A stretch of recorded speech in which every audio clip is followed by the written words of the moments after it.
بسم الله الرحمن الرحيم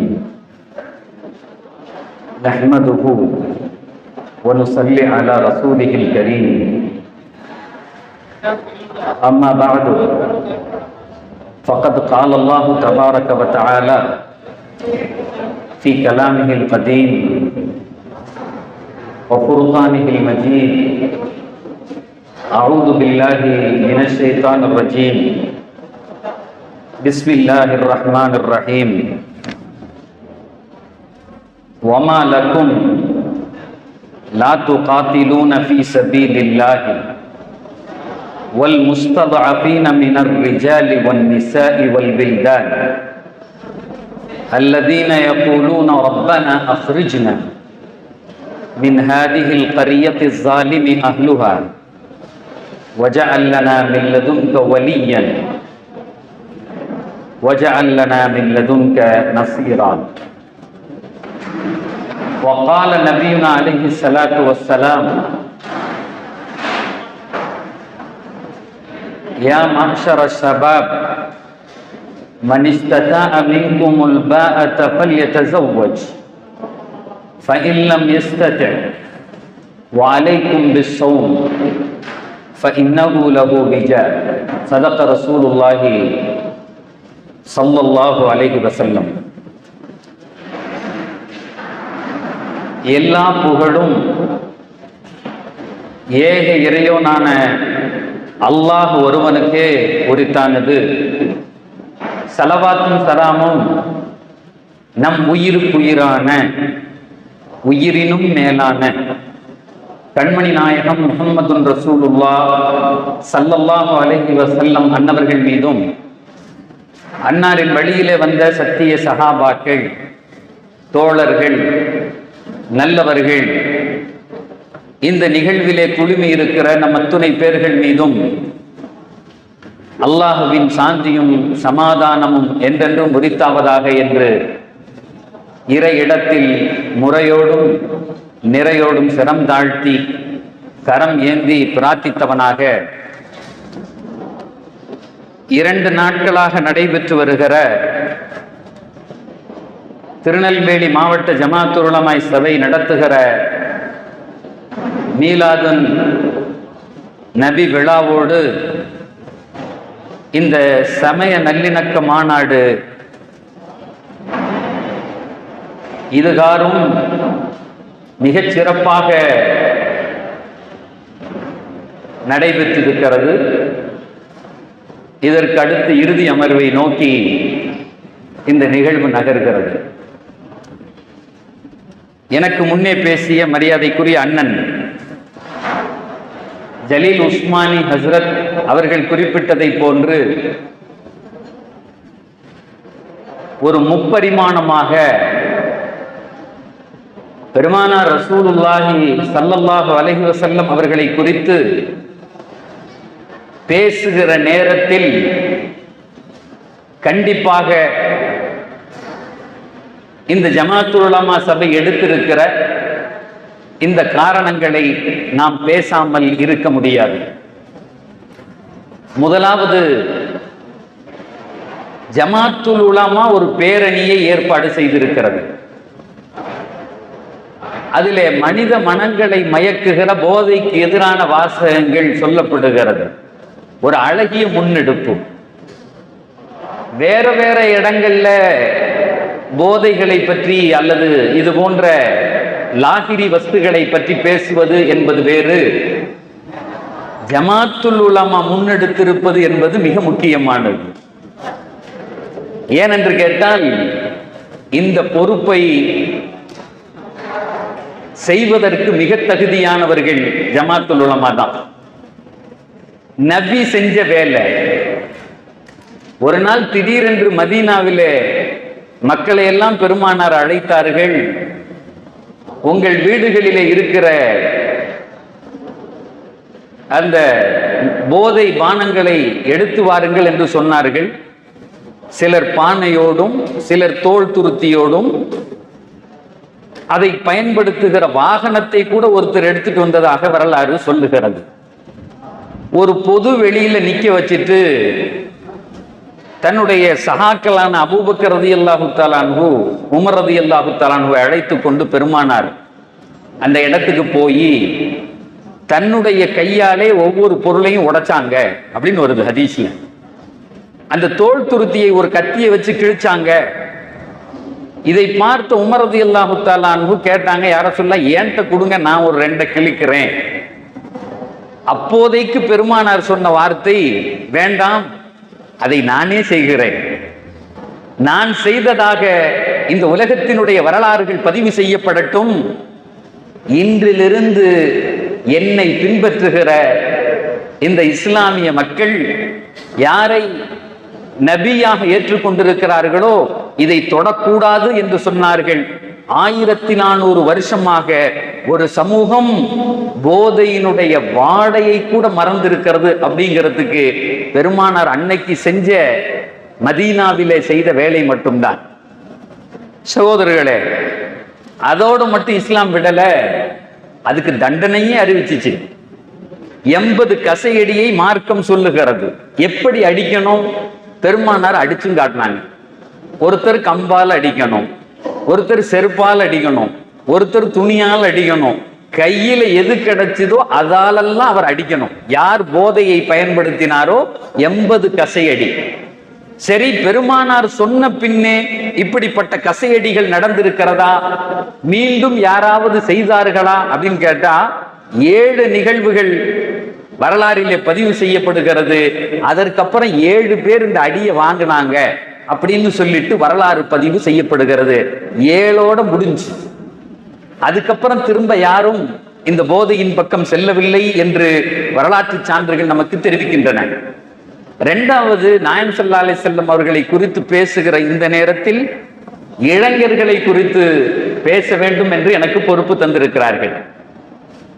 இந்த சமுதாயத்தை கட்டமைப்பதில் இளைஞர்களினுடைய பங்கு என்ன? நிறைய ஸ்கூல் ஸ்டூடெண்ட்ஸ், காலேஜ் ஸ்டூடெண்ட்ஸ் இங்க வருகை தந்திருக்கிறார்கள். பார்க்கும்போதே சந்தோஷமா இருக்கு. அந்த பேரணியில கலந்துக்கிட்டு அப்படி இங்க வந்துட்டாங்க. அதற்கு முன்னே நிறைய பெரியவர்கள், பெற்றோர்கள், தாய்மார்களும் இங்கே வந்து வருகை தந்திருக்கிறார்கள். சமுதாய கட்டமைப்பில் இஸ்லாமியர்களுடைய பங்கு என்று மீலாதுல ஏன் பேசணும் அப்படின்னு கேட்டா, சகோதரர்களே, முழுக்க முழுக்க ஒரு தலைவர் தன்னை சுத்தி எப்போதுமே இளைஞர்களை கூட வைத்திருந்தார் என்று சொன்னால் அது பெருமானார் மட்டும்தான். மற்ற எல்லா தலைவர்களும் வரலாற்றில் ஆலோசனை சொல்றதுக்கு பெரியவங்களை வச்சுக்குவாங்க, வழிகாட்டிகளை வச்சுக்குவாங்க, ஒரு மூத்தவர் ஒருத்தர் இருக்கட்டுமே சொல்லுவாங்க. ஆனால் பெருமானார் மட்டும்தான் தன்னை சுற்றி எப்போதும் ஒரு இளையவர்களின் கூட்டத்தை முழுமையாக வைத்திருந்தார்கள். எந்த சஹாபி எடுத்து பார்த்தாலும் 25 to 30 வயசை தாண்டி இல்லை. உமர் ரலியல்லாஹு தஆலா அன்ஹு 25 வயசு இஸ்லாத்தை ஏற்கும் போது அந்த இளம் பிராயத்தை மிக அழகாக பெருமானார் பயன்படுத்தி கொண்டார்கள். ஓர் உதாரணம் அல்ல, 2 உதாரணம் அல்ல, வரிசையாக இளைஞர்கள் என்ன செஞ்சாங்கன்னு நம்ம உதாரணத்தை சொல்லிக்கிட்டே போகலாம். முக்கியமான செய்தி இன்னைக்கு என்ன அப்படின்னா, சமுதாயத்தை கட்டமைப்பதில் இளைஞர்களுடைய பங்கு அப்படின்னு ஒரு தலைப்பு தந்திருக்காங்க. சமுதாய கட்டமைப்பில் இளைஞர்களின் பங்கு. இளமையில தானாக இளமையில வந்த ஒன்னெல்லாம் மாற்றம் வராது. முக்கியமான ஒரு விஷயத்தை புரிஞ்சுக்கணும். இளமையில மாற்றம் வரணும்னா குழந்தைத்தனத்திலே மாற்றம் வரணும். சின்ன வயதிலே இருக்கிற போதே அந்த பிள்ளைகளிடத்திலே ரப்பை அறிமுகப்படுத்த வேண்டும், அல்லாஹுவினுடைய அச்சத்தை ஏற்படுத்த வேண்டும், இறைவனோடு உள்ள தொடர்பை ஏற்படுத்த வேண்டும். அப்பதான் அந்த பிள்ளை வாலிப பருவத்துல மாறும். நம்ம என்ன செய்யறோம் அப்படின்னு சொன்னா, அதுவும் இன்னைக்கு உள்ள காலத்துல ஒரு கல்லூரியில நான் பேராசிரியராக இருக்கிறேன். இப்ப உள்ள இந்த ஜெனரேஷனை புரிஞ்சுக்கிறதே பெரிய விஷயம். அவன் பேசுற பாஷையை விளங்கிக்கிறது பெரிய விஷயம். அதே ஒரு ஸ்டைலா பேசுறான். அவனுடைய உலகமும் அவனுடைய வாழ்க்கையும் வேறு தரத்துல இருக்கு. எங்க போனாலும் அவனே சிரிச்சுக்கிட்டு செல்ஃபி எடுத்துக்கிறான். அப்படிலாம் ஒரு காலத்துல இல்ல. எல்லாரும் போட்டோ எடுப்பாங்க, வச்சிருப்பாங்க. இன்னைக்கு அவனே செல்ஃபி எடுத்துக்கிறான், அவனே சிரிச்சுக்கிறான். அவன் பேசுற பாஷை மத்த யாருக்கும் விளங்கவும் மாட்டேங்குது. ஆனா நம்ம என்ன தெரியுமா சொல்றோம்?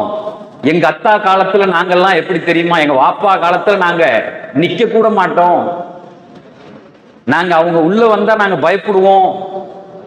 சார், ஒரு பையன்கிட்ட இந்த செய்தியை சொல்றேன், எப்பா எங்க வாப்பா காலத்துலலாம் நான் எங்க வாப்பா உள்ள வந்தா எந்திரிச்சு நிற்போம் மரியாதைக்கா வேண்டி, இல்ல கொஞ்சம் ரூமுக்குள்ள போயிடுவோம் வாப்பா வந்திருக்காகான்னு. அவன் சொல்றான் நாங்களும் அப்படித்தான், எங்க அத்தா வாசல் வழியா வந்தாருன்னா நான் பெறவாசல் வழியா போயிடுவேனேங்கிறான். என்ன இருந்தாலும் நொய் நொயின்ட்டே இருக்கான் எப்ப பார்த்தாலும். ஏன் நான் போனை வச்சுக்கிட்டே இருக்கேன், ஏன் ஒரே இடத்துல உட்கார்ந்துருக்க? ஒரு பையன் சொல்றான் உட்கார்ந்து இருந்தா ஏன் உட்கார்ந்து இருக்கேங்கிறாரு, நின்னா ஏன் நிக்கிறேன்னு சொல்றாரு, எப்ப பார்த்தாலும் மொபைல் நோண்டுறேங்கிறாரு. அதனால நான் என் வாப்பா உள்ள வந்தா நான் வெளியே போயிடுறேங்கிறானே. இப்படி ஒரு ஜெனரேஷனை நம்ம பார்த்திருக்கோமா? உமர் ரலியல்லாஹு தஆலா அன்ஹு ஒரு வார்த்தை சொல்லுவாங்க, லா துரப்பு அவுலாதக்கும் comma ரப்பாக்கும் ஆபாஉக்கும், don't raise your children as your parent raised you. அழகான வார்த்தை. நம்ம பிள்ளைகள்கிட்ட எப்ப பார்த்தாலும் பேசுற வார்த்தை, எங்க வாப்பா மாதிரி நீ நாங்க நடந்த மாதிரி நீ நடக்கல, நீ அப்படி செய்யற இப்படி செய்யற சொல்றோம். உமர் ரலியல்லாஹு தஆலா அன்ஹு சொல்றாங்க, லா துரப்பு அவுலாதக்கும் comma ரப்பாக்கும் ஆபாஉக்கும் லிஅன்னஹும் خلقوا من زمان غير زمانكم. Don't raise your children as your parent raised you, because they were born in the light of digital era. அப்படிங்க, they were born in the digital era. இன்னைக்குள்ள இந்த பிள்ளைகளுக்கு பேரே டிஜிட்டல் கிட்ஸ் அப்படிங்கலாம். ஒரு 1.5 வயசு பிள்ளைக்கு மொபைல கொடுத்தா இப்படி தள்ளி யூடியூப் எடுத்துருது. வயசான ஆளுகளுக்கு தெரியாது. 1.5 வயசுக்குள்ள எப்படி தள்ளுது, அதுக்கு தெரியுது யூடியூப் எங்க இருக்குன்னு, அந்த பாட்டை எடுத்துருது. டிஜிட்டல் கிட்ஸுங்களாம். ஒரு வித்தியாசமான உலகம். இந்த ஒரு ஜெனரேஷன் மாதிரி முன்னாடி ஜெனரேஷன்களை சந்ததிகளை யாரும் பார்த்ததில்லை. அதனால இவங்க கூட நம்ம எப்படி உறவு வச்சுக்கணும், இவங்களை எப்படி புரிஞ்சுக்கணும், உள்வாங்கணும் அப்படிங்கிறது ரொம்ப முக்கியமான விஷயம். இவங்கள்ட்ட பேசுறதுக்கு ஒரு திறன் வேணும். பல ஆண்டுகளாக கல்லூரியில நாங்க இருந்த அந்த மாணவர்களை பார்க்கிறோம், ஒரு வித்தியாசமா வர்றான். அவனுக்கு எதை பத்தியும் கவலை இல்லை. ஒரு பையனை கூப்பிட்டு கேட்டேன், ஏன் ஒழுங்கா படிக்கிறது இல்லடா அப்படின்னு கேட்டேன். இது ஒரு வாத்தியார் கேட்கறது தானே, நல்லா படிச்சா நீ நல்லா இருக்கலாம் அப்படின்னு கேட்டதுக்கு அந்த பையன் அவன் சொல்றான், நல்லா படிச்சு என்ன செய்யன்னு கேட்டான். வேலைக்கு போவல்ல அப்படின்னு. அதை எங்க அத்தா பார்த்துக்குவாருங்களாம், எங்க வாப்பா பார்த்துக்குவாரு. இந்த காலேஜ்ல சேர்த்து விட்ட மாதிரி, என்ன படிக்கிறதுக்கு காசு கட்டினது மாதிரி எனக்கு வேலையும் அவர் வாங்கி கொடுப்பாரு சார், நீங்க அதை பத்தி கவலைப்படுறீங்க. இப்படிலாம் ஒரு காலத்துல பேச மாட்டான். ஸ்கூல்ல இருந்து காலேஜ்லயே பல பேர் வாப்பா சேர்த்து விட மாட்டாங்க, நம்மளா போய் சேர்ந்துக்கணும், நம்ம தான் போகணும். நம்மளே சேர்ந்துக்கிட்டு நம்மளே படிச்சுக்கிட்டு டிகிரியை வாங்கி வேலை தேடி படாத பாடுபட்டு மேல வரணும். ஆனா இன்னைக்கு பிள்ளைகள் அப்படி அல்ல. they are in the sophisticated life. ரொம்ப சுகமா வாழணும்னு நினைக்கிறான், எந்த சிரமமும் இல்லாம. சிரமத்தை பூரா அத்தா அம்மா எடுத்துக்கணும்னு நினைக்கிறான். இப்படி ஒரு வாழ்க்கை வாழுகிற இந்த இளைஞர்களை சரிபடுத்துகிற வேலையை இஸ்லாம் செய்கிறது. சகோதரர்களே, எனக்கு தரப்பட்ட நேரத்திற்குள்ளே இந்த இளைஞர்களை கட்டமைப்பதற்கு 5 செய்தியை பெருமானார் சொன்னாங்க. அந்த 5 செய்தியை சொல்லிட்டு நான் என்னுடைய உரையினுடைய நிறைவுக்கு வருவேன். இங்கே நிறைய பெற்றோர்கள் வந்திருக்கிறீர்கள், ஸ்கூல் பிள்ளைங்க, காலேஜ் ஸ்டூடெண்ட்ஸ் இங்க வந்திருக்காங்க. பெற்றோர்களுக்கும் அந்த செய்தி தேவை, பிள்ளைகளுக்கு அந்த செய்தி தேவை. 5 செய்தியை பெருமானார் குறிப்பாக வாலிப வயது உள்ளவர்களுக்குன்னே பேசினாங்க. முதலாவது செய்தி, நாயகம் ஸல்லல்லாஹு அலைஹி வஸல்லம் சொல்றாங்க, ஹிஃபாதத்துன் நஃப்ஸ். உயிர்னா என்னன்னு உங்க பிள்ளைகளுக்கு கொஞ்சம் சொல்லிக் கொடுங்க. உயிர்னா என்னன்னு உங்க பிள்ளைகளுக்கு சொல்லிக் கொடுங்க. ஏன் அப்படின்னா, ஒரு லேசா பரீட்சையில 2 மார்க் குறைச்சு எடுத்தா செத்து போயிருதுங்க. ஒரு மொபைல் அம்மா வாங்கி பார்த்ததுக்குன்னு உயிரை விடுகிற பிள்ளைகள் இருக்கிறது. அந்த பிள்ளை சொல்லுது, என் பிரைவசியில நீ தலையிடாதங்கிறது. என்னுடைய பிரைவசிங்கிறது யார? பெத்த அம்மாவை அத்தாவை பார்த்து. அதை தாண்டி ஒரு பெற்றோருக்கு என்ன இருக்கிறது? முதல் விஷயம் உயிர் பாதுகாப்பு. இஸ்லாம் சொல்லுகிறது, நிறைய ஊர்கள்ல சமீபமாக நடக்கிற செய்தி உங்களுக்கு எல்லாம் நல்லா தெரிஞ்சிருக்கும். அதுவும் திருநெல்வேலி மேலப்பாளையம் சைடில் கேட்கவே வேண்டியதில்லை. வாப்பா வெளிநாட்டில் இருக்காரு, எனக்கு ஒரு பைக் வாங்கிட்டாங்கன்னு நிற்கிறான். அதுவும் சும்மா இல்லை, எனக்கு 1000 சிசி வாங்கிட்டா, 300 சிசி 500 சிசி வாங்கிட்டான்னு வாங்கிக்கிட்டு அந்த பையன் அதில் ஓட்டி பார்க்குறான். சும்மாலாம் ஓட்டுறது இல்லை. எங்க வாப்பாவை இவன் ஏமாத்திட்டானா என்னன்னு தெரியலையே. 160 வரையும் போயிருக்கு, முள்ளு அந்த இது போட்டிருக்கு நம்பரு. நான் அது வரையும் அந்த முள்ளு போகணும்னு ஓட்டி ஓட்டி பார்க்கான். எதுல? ஹைவேல. 120 60 வரையும் அந்த முள்ளு போகுதோ இல்லையோ, இவன் முதுகு முள்ளு போயிருக்கு. முதுகு முள்ளு காலி ஆயிருக்கு. எங்க கல்லூரியில நான் அடிக்கடி சொல்றது, ஒரு பையன் வேகமா போனான் பைக்ல. வெளியில இருந்தேன், அவனை பார்த்துட்டேன், ஏன் இவ்வளவு வேகமா போறான். அடுத்த நாள் காலேஜுக்கு வந்தவன கூப்பிட்டு கேட்டேன், ஏன் வேகமா போனேன் பைக்ல. அந்த பையன் சொன்னான், ஒன்றும் இல்லை சார் அப்படின்னா. இல்லை சொல்லியா, எதுவும் பிரச்சனையா, எதுக்கு இவ்வளவு வேகம்? அந்த பையன் சொன்னான், எனக்கு முன்னாடி இன்னொருத்தன் வேகமா போனான், அவனை முந்தணும்னு போனேன், அதை தவிர வேற எதுவும் கிடையாது. உடனே நான் கேட்டேன், அவனுக்கு முன்னாடி ஒருத்தன் போனான் பாத்தியா இல்லையான்னு. சார் ஏன் இதே வேகமா போற பைக்கு எனக்கு முன்னாடி அவனுக்கு முன்னாடி அவன் யாரு சார், நான் பார்க்கலையேன்னா. அதான் இஸ்ராயேல்னு சொன்னேன். இஸ்ராயேல் அந்த பயல காலி வந்ததுக்கு கூட்டு போயிட்டு இருக்காரு வேகமா. நீ ஏன்டா போற, நீ வாழ வேண்டிய புள்ளடா, இங்க இருக்கணும், படிக்கணும், இன்னும் வாழ வேண்டிய காலம் இருக்கு. அவன் பின்னாடி, இஸ்ராயலுக்கு பின்னாடி உனக்கு என்ன வேலை? அவன் சகோதரர்களே, எங்க பிள்ளைகளுக்கு உயிரின் அருமை தெரியவில்லை.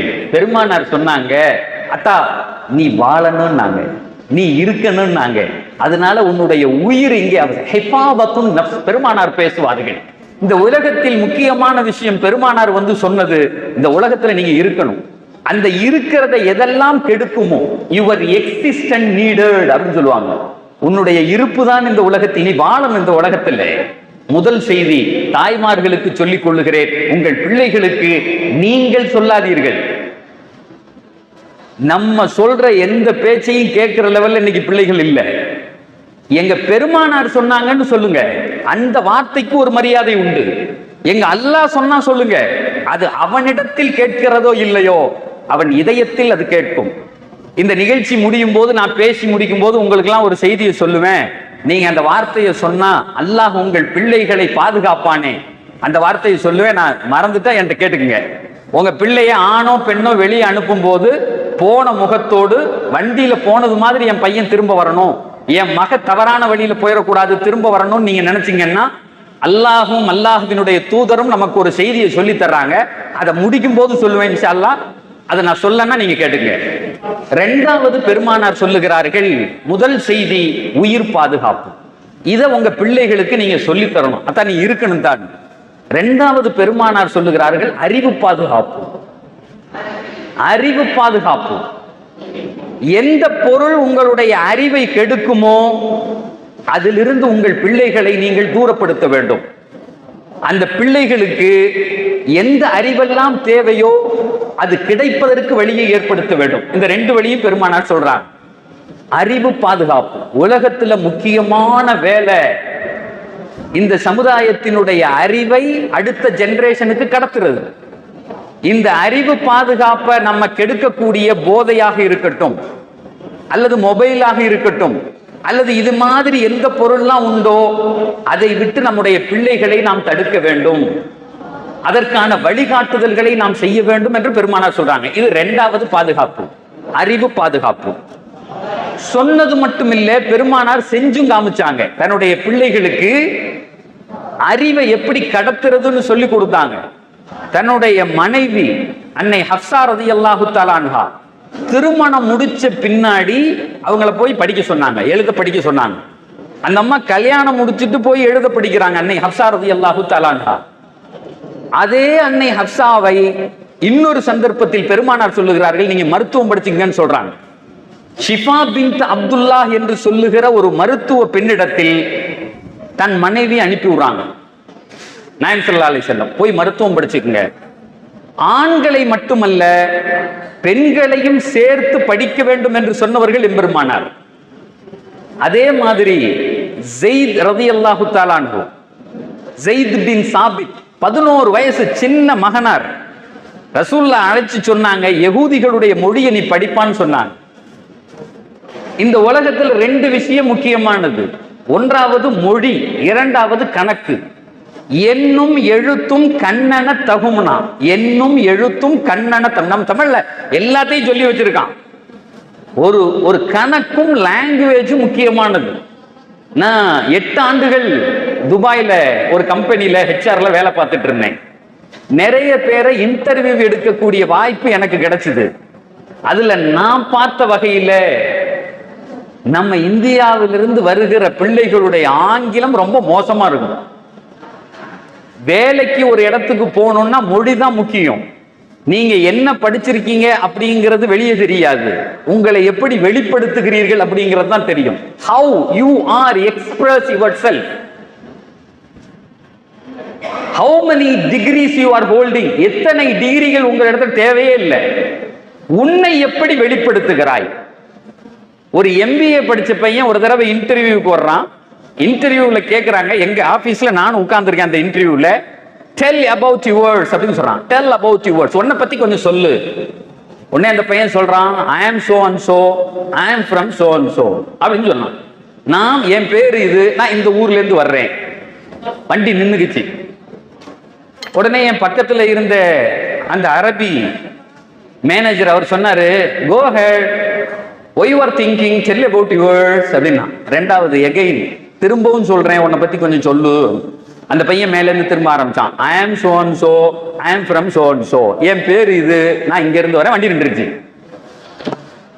உடனே அந்த அரபி கேட்டான், why you are wasting our time, go out, go to hell, go out, get out.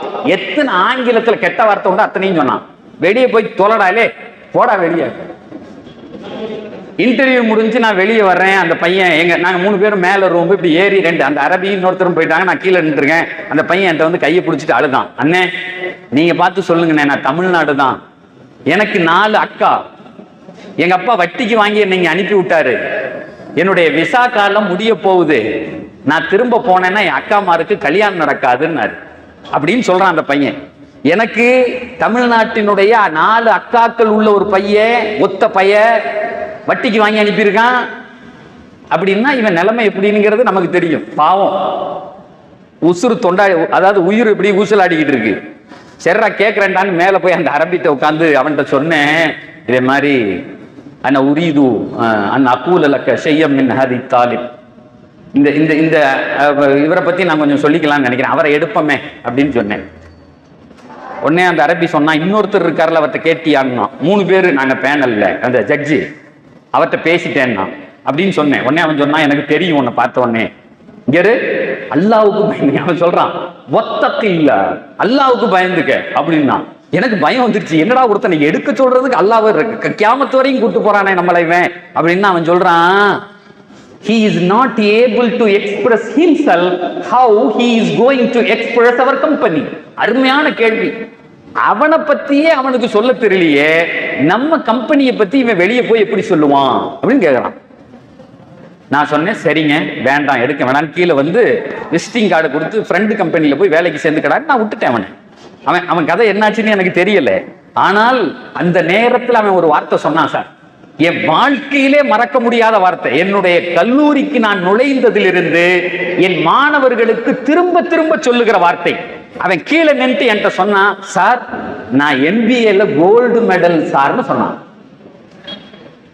நான் MBAல கோல்டு மெடல் சார்னு சொன்னான். 4 வார்த்தை உன்னை பத்தி சொல்ல தெரியலையே, உன்னை நம்பி எப்படி எடுப்பான்னு. 2வது விஷயம் பெருமானார் சொல்லுகிறார்கள், அறிவு. அறிவு தளத்திலே இந்த சமூகம் பாதுகாக்கப்பட வேண்டும். 3வது முக்கியமான ஒரு செய்தியை பெருமானார் சொல்றாங்க, நீங்க உங்க பிள்ளைகளுக்கு சொல்லணும், நஸ்ல் பாதுகாப்பு. இன்னைக்கு இந்த சமுதாயத்தில் ரொம்ப மோசமாக இருக்கக்கூடிய நிலை நஸ்ல் பாதுகாப்பு. ஜெனரேஷன், அடுத்த ஜெனரேஷனை உருவாக்குகிற தகுதி இன்றைக்கு ஆண்களுக்கு குறைந்துக்கு வருதுகிட்டு இருக்கலாம். அதுக்கு நம்ம செய்யற வேலையும் ஒண்ணு. நான் அதிகப்படுத்தி சொல்லவில்லை. திருச்சியில வந்து பாருங்க, தெருக்கு தெரு குழந்தை உருவாக்குகிற மையங்கள் பொட்டிக்கடமா இருக்கு. ஏன்? அந்த தகுதியை இழந்துகிட்டு இருக்காங்கன்னா. இந்த இளம் ஜெனரேஷனுக்கு எங்க நபி சொன்னாங்க, நஸ்ல் பாதுகாப்பு, அடுத்த சமூகத்தை அடுத்த சந்ததியை உருவாக்குவது உன் பொறுப்புன்னாங்க. சமீபமாக ஒரு டாக்டர் அடைச்சு எங்க கல்லூரியில இந்த போதை சம்பந்தமா ஒரு விழிப்புணர்வு மாநாடு போட்டிருந்தோம். அந்த டாக்டர் சொன்னாரு, 2 விஷயம் யாரெல்லாம் செய்கிறார்களோ குழந்தை பெற்றெடுக்கிற தகுதியை இழக்கிறார்கள் சொன்னாரு. 2 விஷயம். 1வது, யாரெல்லாம் இந்த லாகிரி வஸ்துகளை, இந்த பாக்கு அது இதை பயன்படுத்துறானோ அவனுக்கு குழந்தை பிறக்காது. 2வது, யாரெல்லாம் பான் அடிக்டா இருக்கானோ, இந்த நியூடிட்டியான படங்களை பார்க்கிறது, கெட்ட படங்களை எவர்கள் தொடர்ந்து பார்க்கிறார்களோ குழந்தை பெறுகிற தகுதியை இழக்கிறார்கள் என்று அந்த டாக்டர் சொன்னாரு. அப்பதான் நினைச்சு பார்க்கிறேன், 2000 வருஷத்துக்கு முன்னால், 1400 ஆண்டுகளுக்கு முன்னால் எம்பெருமானார் சொன்னார்கள், நீங்கள் அல்லாஹுக்கு பயந்து உங்கள் கண்ணை பாதுகாத்தால் உங்கள் மனைவியிடத்திலே 2 சுகத்தை அல்லாஹ் தருவான்னு சொன்னான். யாரெல்லாம் சார் உங்கள் பிள்ளைகளுக்கு சொல்லுங்கள், இந்த கெட்ட படங்களை பார்க்கக்கூடியவனுக்கு அவ்வளவு சீக்கிரம் குழந்தை கிடைப்பதில்லை. இதை நான் சொல்ல, ஒரு டாக்டர் சொல்றான். நஸ்ல் பாதுகாப்பு, இந்த சந்ததியை பாதுகாக்கணும் சார், முக்கியமான வேலை நமக்கு அதுதான். நீங்க ஒண்ணுமே செய்ய வேணாம், உங்கள் குழந்தைகளிடத்தில் சொன்னால் போதும், அவர்கள் உருவாகி விடுவார்கள். 4வது பாதுகாப்பு பொருளாதார பாதுகாப்பு. நபி சொன்னாங்க, பொருளாதார பாதுகாப்பு, எக்கனாமிக்கல் ப்ரொடெக்ஷன் அப்படின்னாங்க. காசுகளை கண்டவன்ட்டையும் கொண்டு போய் கொடுக்க கூடாது. ஒரு குறிப்பிட்ட வயசுல பணத்தை உருவாக்குகிற அறிவு இந்த சமுதாயத்துக்கு வேணும்னாங்க. பணம் உருவாக்கப்பட வேண்டும். பிறக்கும் போதெல்லாம் எவனும் கோடீஸ்வரனா பிறக்கிறது இல்லை. இந்த உலகத்தில் அல்லாஹு தஆலா நாம் செய்கிற வேலைக்கு மாறி மாறி பொருளாதாரத்தை தருகிறான். நீங்க உங்க பொருளாதாரத்தை சேர்க்காவிட்டால் உங்கள் முதுமையில் நீங்கள் சிரமப்படுவீர்கள். முதுமையில் சிரமப்படுவீர்கள். பெருமானார் அழகாக சொல்லுவாங்க, உங்களுடைய பிச்சிலங்களை ஏழைகளாக விட்டு போவதை விட செல்வந்தர்களாக நீங்கள் விட்டு போக வேண்டும். உங்க சந்ததி பணத்தோட இருக்கணும்.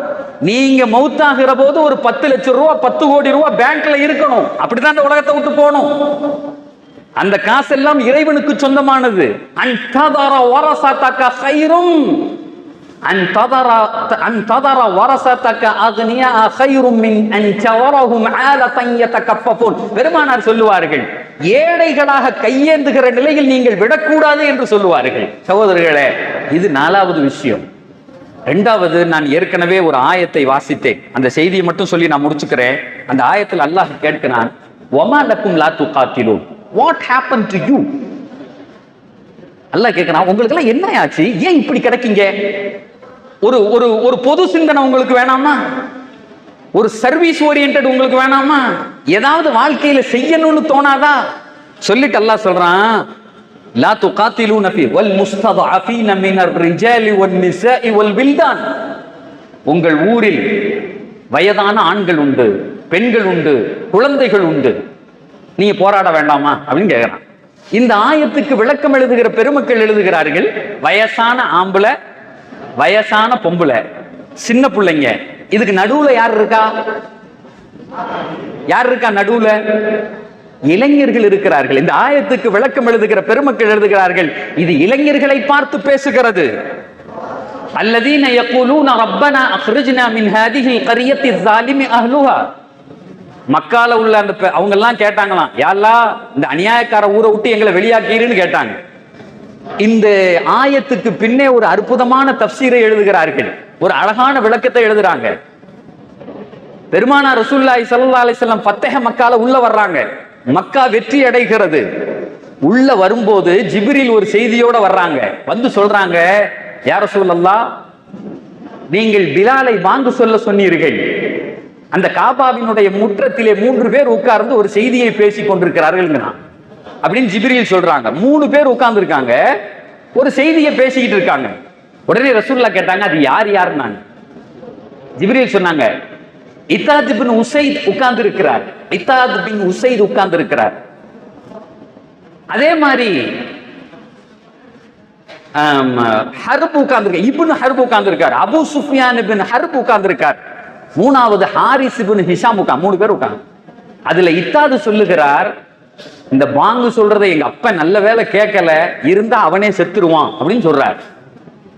இந்த பிலால் பாங்கு சொல்றத எங்க அப்பன் கேட்கல, கேட்டிருந்தா உசைத் அன்னைக்கே மௌத்தா போயிருப்பாருன்னு சொல்றாரு. யார் ரசூலுல்லாஹ். உடனே நாயகம் ஸல்லல்லாஹு அலைஹி வஸல்லம் காபாவினுடைய உள்ள வந்தாங்க. 3 பேர் உட்கார்ந்துருக்காங்க. கூப்பிட்டாங்க, இப்படி வாங்கன்னு. எந்திரிச்சு வந்தாங்க. நீங்க 3 பேரும் இதை பேசினீர்களான்னு கேட்டாங்க. உடனே இத்தாது திரும்பி திரும்பி பார்க்கிறார். யார் அதுக்குள்ளாட்டையும் போய் போட்டு கொடுத்தது நம்மளை ரசூல்லாட்ட? யாருமே இல்லை. உடனே சொல்றாரு, ஆம் யா ரசூலல்லாஹ், நாங்க பேசினோம். உங்களுக்கு எப்படி தெரியும்? அல்லாஹ் அறிவிச்சான். சார், அந்த ஹதீஸ்ல வருது, உடனே கையை பிடிச்சி இத்தாது உடனே நான் இஸ்லாத்தை ஏற்றேன் யா ரசூலுல்லாஹ்னு சொன்னார். யா ரசூலுல்லாஹ், நான் இஸ்லாத்தை. இதே மாதிரி பல சம்பவம் நடந்திருக்கு, அப்படித்தானே? இதே மாதிரி நபி என்ன சொன்னாலும் ஏத்துக்கிட்ட பல கூட்டம் இருக்கு. ஆனா அங்கதான் ஒரு வித்தியாசம் நடந்துச்சு. நாயகம் ஸல்லல்லாஹு அலைஹி வஸல்லம் இதை சொன்ன உடனே இத்தாத் இப்னு உஸைத் அப்படிங்கிறவரை மக்காவினுடைய பொறுப்புதாரியாக நியமிக்கிறாங்க, தலைவராக முத்தவள்ளியா நிர்ணயிக்கிறாங்க. முத்தவள்ளிங்க, முத்தவள்ளிக்கு வயசு எத்தனை தெரியுமா? 20. இத்தாதுக்கு வயசு 20. எப்ப நீ தான் முத்தவள்ளின்னு சொல்றாங்க. அவர் அப்படியே ஆடி போய் நிற்கிறார். நீ தான் இருக்கணும். சகோதரர்களே, வரலாறு எழுதுகிறது, அவர் வாழ்ந்த காலம் முழுக்க அவர் தான் முத்தவள்ளியா இருந்தார் மக்காவுக்கு. எதுவரை வாழ்ந்தார்? ரசூலுல்லாஹ் உயிரோடு இருக்க வரை இருந்தார்.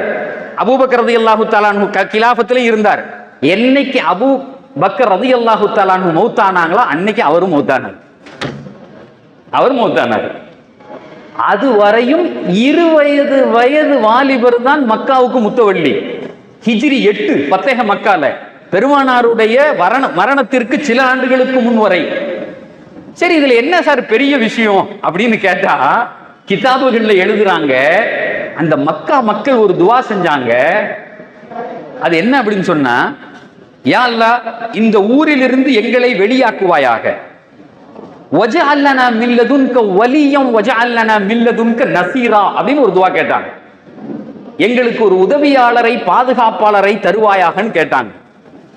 அதுக்கு விளக்கம் எழுதுகிற பெருமக்கள் எழுதுகிறார்கள், அந்த பாதுகாப்பாளரும் உதவியாளரும் இத்தாத் இப்னு உஸைத் என்கிற 20 வயது வாலிபர் தான் என்று எழுதுகிறார்கள்.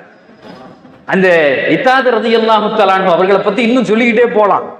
நாயகம் ஸல்லல்லாஹு அலைஹி வஸல்லம் அவங்கள்ட்ட ஒரு தடவை வந்து மக்காக்காரங்க சொல்றாங்க, யா ரசூலல்லாஹ் ரொம்ப கடுமையா நடந்துக்கிறார். உடனே பெருமானார் கேட்டாங்க, என்ன கடுமை? எங்களை தொழலைன்னா அடிக்கிறார் அப்படின்னா. என்ன செய்யறாரு? கம்போட போயிடுவாராம். இன்னைக்கு நம்ம மேலப்பாளையத்துக்கும் திருநெல்வேலிக்கும் அதே மாதிரி ஆளுக தேவை, முத்தவள்ளியா. ஆனா நம்ம முத்தவள்ளியில கம்மூண்டி நடக்கிற ஆளுக தான் நம்ம ஆளுக. குறையா சொல்லல, நம்ம வயசான ஆளுகளை வச்சிருக்கோம் பழக்கப்படுது. ஆனா ரசூலுல்லாஹ் 20 வயசுக்கார வச்சிருந்தாங்க. கம்பு எடுத்துட்டு தெரு தெருவா போவாராம். யாராவது தொழுக நேரத்துல உள்ள இருந்தா சாத்தி எடுத்துருவாராம். அடின்னா சும்மா அப்படி விழுவும் அடி. அதனாலதான் சவுதியில கொஞ்ச நாள் முன்னாடி வரையும் போலீஸ்காரன் கையில கம்பு கொடுத்து பாங்க சொன்ன உடனே அடிப்பாங்க. அந்த இத்தாத் ரலியல்லாஹு தஆலா அன்ஹு செஞ்ச வேலை. இதை சொல்லிட்டு சொல்றாங்க, ஒரு ஆராபி ஜாஃபி, ரொம்ப கர்ண கொடூரமான ஒருத்தரை எங்களுக்கு நீங்க தலைவராக்கிட்டீங்க, இவர் வேண்டான்னு வந்து சொன்னாங்களாம். அதுக்கு நாயகம் ஸல்லல்லாஹு அலைஹி வஸல்லம் அவர்கள் சொன்ன செய்தியை சொல்லி நான் முடிக்கிறேன். பெருமானார் சொன்னாங்க, எப்பா நீங்க அப்படி சொல்லாதீங்க, என் கனவில் நான் இத்தாத் இப்னு உஸைதை பார்த்தேன்.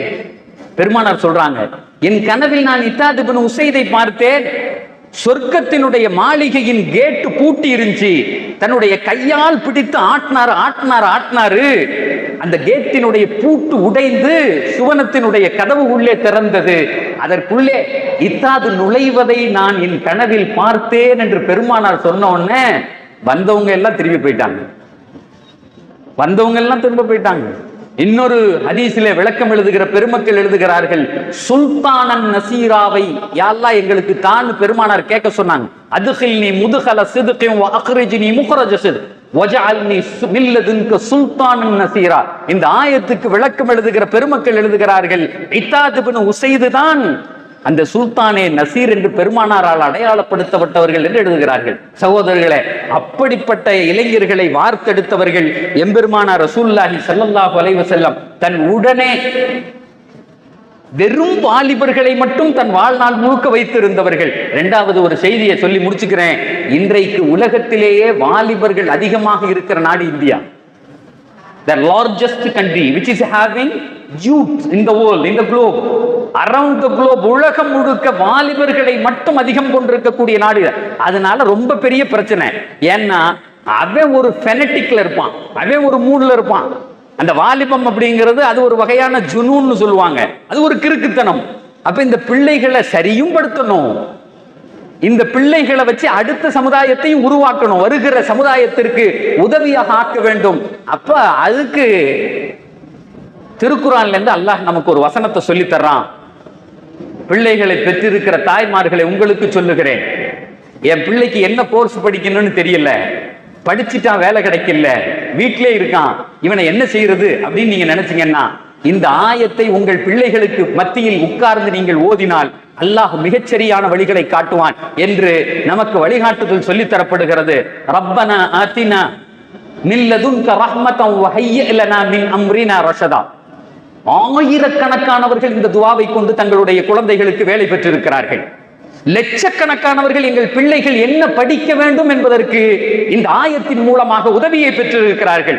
நீ உங்க பிள்ளை இதை படிச்சாதான் நல்லா வருவான், இதை படிச்சா வரமா அப்படிலாம் நீங்க நினைக்க முடியாது. உங்க மகன் எங்க போக வேண்டுமோ இந்த ஆயத்தை மட்டும் நீங்கள் ஓதினால், ரப்பனா ஆத்தினா மின் லதுன்க ரஹ்மத்தன் வ ஹய்யிஅ் லனா மின் அம்ரினா ரஷதா என்ற துஆவை நீங்கள் உங்கள் பிள்ளைகள் ஆணோ பெண்ணோ ஓதினால் அல்லாஹ் வழிகாட்டுவான். இரண்டாவது ஒரு விஷயம் சொன்னேன், போற எங்க பிள்ளைகள் பொம்பளை பிள்ளைகள் போன முகத்தோட ஸ்கூல்ல இருந்து வரணும், பைக்ல போற பையன் அதே மாதிரியே திரும்ப வரணும் அப்படிலாம் நம்ம நினைக்கிறோம். அப்படின்னு சொன்னா என்ன, இன்னைக்கு பையன் பைக்ல போனான்னா வயிற்றுல நெருப்பு கட்டிட்டு தான் உட்கார்ந்துருக்கான். பொம்பளை பிள்ளை ஸ்கூலுக்கு போயிட்டு வர்றது வரையும் வயிறிலே நெருப்பு இருக்கிறது. திருக்குறானிலே அல்லாஹ் ஒரு வசனத்திலே சொல்றான், ஓ உஃபவ்விது அம்ரி இலல்லாஹ். சார் திரும்பவும் சொல்றேன், ஆயிரக்கணக்கானவர்கள் இந்த வார்த்தையை கொண்டு தங்கள் ஆண் பெண் பிள்ளைகளை பாதுகாத்திருக்கிறார்கள். ஓ உஃபவ்விது அம்ரி இலல்லாஹ். உங்க பிள்ளை வெளியே போகும்போது தலையில கை வச்சு அல்லது தோல்ல கை வச்சு இந்த துஆ ஓதுங்க. நீங்களே போனாலும் ஓதலாம். அந்த ஆயத்தை அல்லாஹ் சொல்லிட்டு இத சொன்னா என்ன நடக்கும்னு சொல்றான். ஓ உஃபவ்விது அம்ரி இலல்லாஹ் சொல்லிட்டு அல்லாஹ் சொல்றான், இன்னல்லாஹ பஸீரும் பில் இபாத். காலேஜுக்கு பிள்ளை போகுது, தலையில கையை வச்சு இந்த வார்த்தையை சொல்றீங்க. அல்லாஹ் சொல்றான், படியில இறங்குனதிலிருந்து திரும்ப வருகிற வரை உங்கள் பிள்ளையை பாதுகாக்கிற பொறுப்பை ரப்புல் ஆலமீன் எடுத்துக்கொள்ளுகிறார். ரப்புல் ஆலமீன் எடுத்துக்கொள்ளுகிறான். உங்க பையன் பைக் எடுத்ததுல இருந்து திரும்ப வர்ற வரையும் அதை பாதுகாக்கிற பொறுப்பை ரப்புல் ஆலமீன் எடுத்துக்கொள்ளுகிறார். ஃபவ்விது அம்ரி இலல்லாஹ் இன்னல்லாஹ பஸீரும் பில் இபாத் ஃபவகாஹுல்லாஹு ஸய்யிஆத்தி மா மக்கரு. அந்த பிள்ளையை யாராவது கெடுக்கணும்னு நினைச்சாலும், அந்த பையன் பின்னாடி உட்கார்ந்து கொஞ்சம் வேகமா போடான்னு எவனும் சொன்னாலும் அல்லாஹ் சொல்லுகிறான், அது காதில் விழாது, காதில் விழாது. போன முகத்தோடு உங்கள் பிள்ளைகள் உங்கள் இல்லம் திரும்பி வருவார். சார் இதை விட இந்த உலகத்துல நாம என்னத்தை பெருசா ஒரு சாதனையை நம்ம படைச்சிட போறோம்? எப்படி நம்முடைய பிள்ளைகளை நம்மால் பாதுகாக்க முடியும்? அல்லாஹ் சொன்ன வழிகளை தவிர இந்த இளைஞர்களை பாதுகாப்பதற்கு இன்னொரு வழி இல்லை. ஒரு அருமையான மாநாட்டை திருநெல்வேலி மாவட்ட ஜமாத்துல் உலமா சபை முன்னெடுத்திருக்கிறது. அல்லாஹ்வினுடைய மிகப்பெரிய கிருபை, அவர்கள் ஏற்படுத்தி இருக்கக்கூடிய இந்த நோக்கங்களை அல்லாஹ் பொருந்தி கொண்டு பூர்த்தி செய்து இந்த விழா மிகச்சிறப்பாக நடந்து அதை இறைவன் பொருந்திக் கொள்ளுவானாக, அல்லாஹ் கபூல் செய்வானாக. இதன் வழியாக என்ன நல்லறங்களை இந்த ஜமாத்துல் உலமா சபை எண்ணி இருக்கிறதோ அத்துணை நல்லறங்களையும் அல்லாஹு தாலா இந்த மீலாது விழாவின் வழியாக தருவானாக என்று சொல்லி இங்கே ஹஜரத் பெருந்தகை அவர்கள் வந்திருக்கிறார்கள். காஜா ஹஜரத் மாவட்ட தலைவர் வந்திருக்காங்க. அதே மாதிரி மரியாதைக்குரிய நம்முடைய அப்பா காலேஜினுடைய கரஸ்பாண்டன்ட், நான் துபாயில் இருக்கும்போது ஒரு தடவை இவங்க துபாய்க்கு வந்தாங்க. அவங்களோடு சேர்ந்து இருக்கக்கூடிய பயணிக்கிற காலங்களை எல்லாம் எனக்கு அல்லாஹ் தந்தான். அவர் கூட ஒரு அரை மணி நேரம் பேசினது எனக்கு அவ்வளவு இன்ட்ரெஸ்டாகவும் ஊக்கமாகவும் இருந்தது. செக்ரட்டரி சாப் வந்திருக்காங்க. இங்கே இருக்கக்கூடிய அத்துணை உலமாக்களுக்கும் வருகை தந்திருக்கிற ஆண்கள், பெண்கள், பெரியவர்கள், தாய்மார்கள் அத்துணை பேருக்கும் என்னுடைய வாழ்த்தையும் நன்றியும் சொல்லி முடிக்கிறேன். அஸ்ஸலாமு அலைக்கும் வரஹ்மத்துல்லாஹி வபரகாத்துஹு.